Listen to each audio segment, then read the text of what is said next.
Moja ya jambo ambalo limekuwa likiwasumbua watu wengi sana nyakati la leo katika ndoto, basi ni kuota ndoto za kutisha.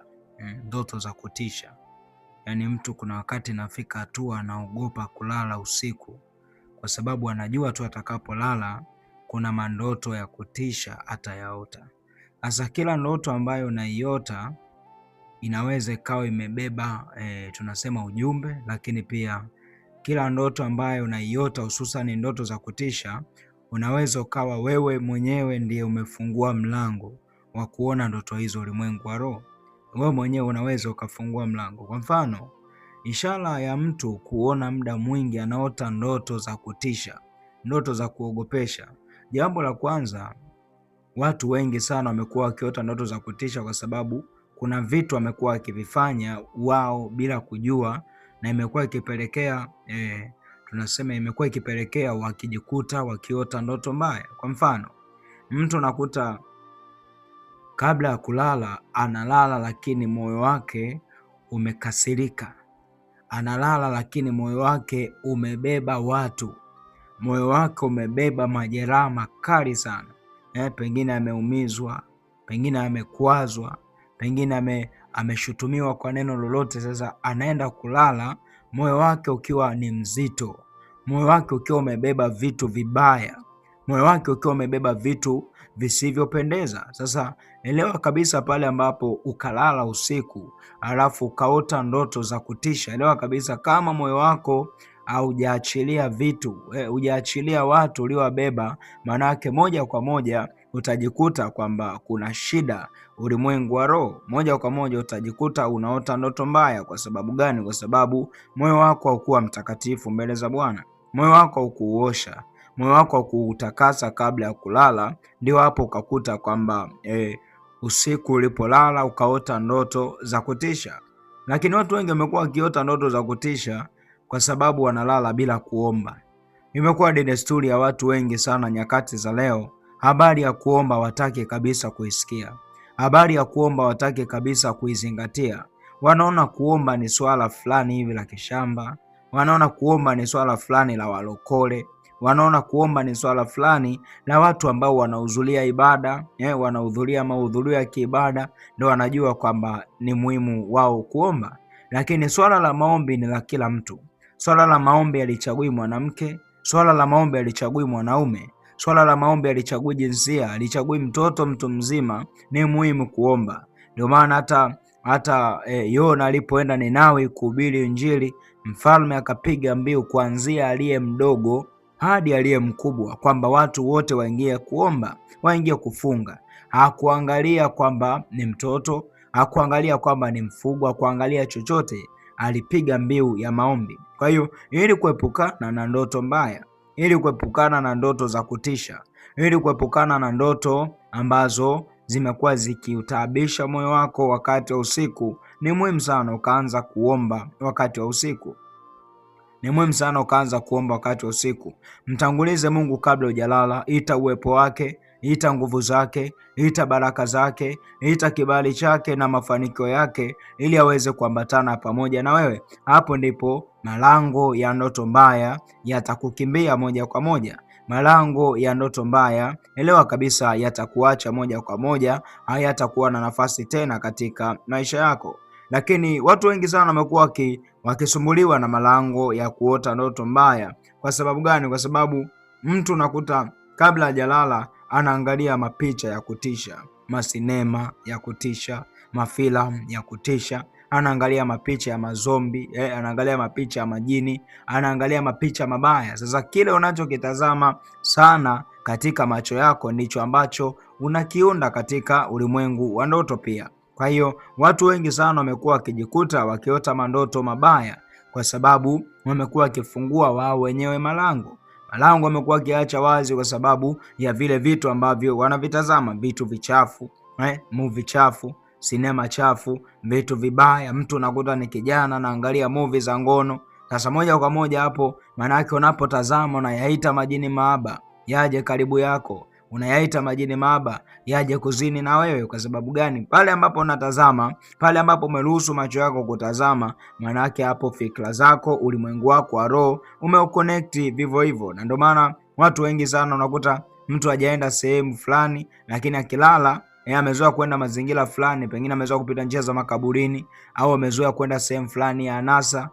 Akilala nakuta anatokezea sehemu zile zile. Kwa sababu gani? Mwili wako ulipokuwa umeupeleka huko ulimwengu wa roho, nafsi yako imebaki pale. Kwa hiyo moja kwa moja utajikuta kwamba hata katika ndoto zako utakuwa unaota ndoto za namna hiyo. Kwa hiyo ni muhimu sana, kabla hujalala hakikisha unaomba. Kabla hujalala usiwe mtu wa kufuatilia vitu vichafu, vitu visivyopendeza, vitu visivyokuwa na utukufu wa Mungu. Vikatae, jitenge navyo, kuwa navyo mbali, ili Mungu aweze kukufanikisha katika maisha yako. Lakini jambo lingine, hakikisha kwa ukifika muda wa kulala usikubali kulala na mawazo mabaya. Usikubali kulala na mawazo mengi. Mawazo, nakuta mtu analala anawaza mambo magumu, anawaza ndoa inamsumbua, anawaza vitu vibaya, najiwazia mbaya mpaka yeye, hivi kweli mimi nitakuja kufanikiwa? Hivi kweli mimi nitakuja kuishi maisha bora? Anapowaza mawazo hayo, manake anayalani maisha yake.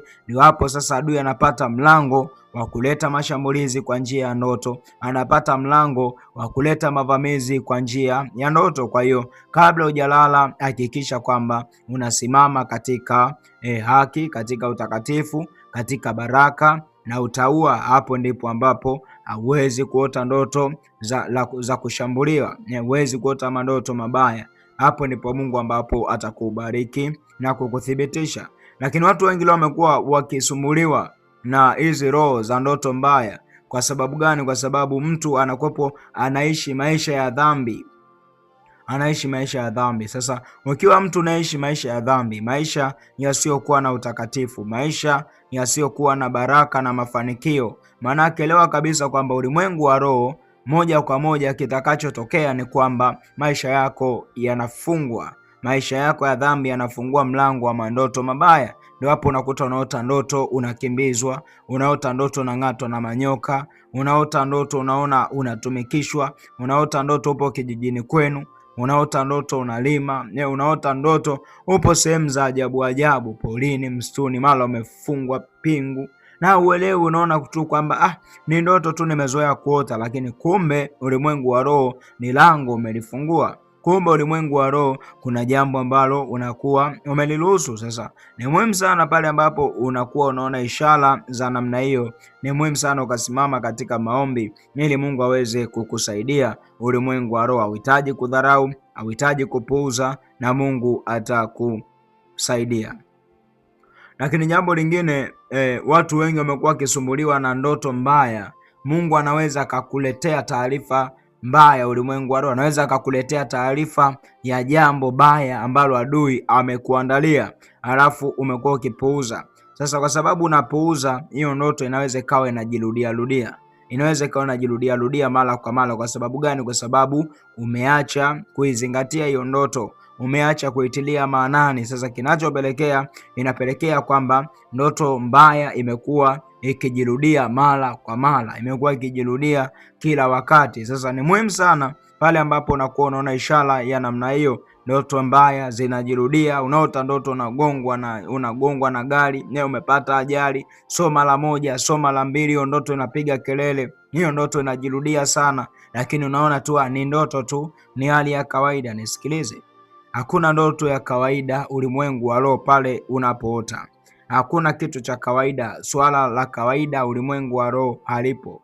Swala la kawaida ulimwengu wa roho usije ukalipa nafasi, kwa sababu unapochukulia vitu kawaida, maana yake unayalani maisha yako mwenyewe, unayafunga maisha yako mwenyewe, lakini pia unakuwa unaruhusu mashambulizi na mavamizi ulimwengu wa roho yaweze kukutokea. Lakini watu wengi sana wamekuwa ni watu ambao wamekuwa wakiishi mazingira ya dhambi, ndio maana wamekuwa wakiota mandoto mabaya. Mazingira ya dhambi pia inaweza ikapelekea ukajikuta uko mbali na uwepo wa Mungu. Sasa kitakachofuata ni nini? Hata ukilala hautaota ndoto njema, hata ukilala hautaota ndoto nzuri, kwa sababu ulimwengu wa roho kuna vifungo vya kichawi ambavyo adui anakuwa ameviachilia ndani yako.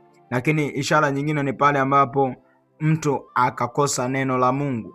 Ukikosa neno la Yesu ndani yako, elewa kabisa kwamba ulimwengu wa roho ni moja ya mlango mbaya sana wa adui kuleta mashambulizi na mavamizi kwako. Ni moja ya mlango mbaya sana ambao mchawi au wachawi wanaweza wakautumia. Mtu ambaye amejaza neno la Mungu ndani yake hawezi akaota ndoto mbaya. Mtu ambaye amejaza neno la Mungu ndani yake hawezi akaota ndoto za vitisho. Kwa sababu gani? Kwa sababu Roho Mtakatifu yuko juu yake, neno la Mungu liko juu yake. Neno la Mungu anapolitamka manake linakuwa ni silaha, linakuwa ni kinga kwake na baraka katika maisha yake. Kwa hiyo ni muhimu sana ishara za namna hii pale ambapo unakuwa unaziona, jua kabisa wewe ndio ambao unafungua malango haya ambayo nimekutajia. Mungu akubariki sana, Mungu akutunze. Nilikuwa ninazungumza nawe ni kuhani Samuel Yosia. Jambo la kuzingatia, usiache kulike, kusubscribe, lakini ukihitaji msaada wa kiroho katika madhabahu yetu hii, namba zetu za WhatsApp ziko hapo. Ninakutakia wakati mwema. Shalom shalom, Maranatha. Asante sana.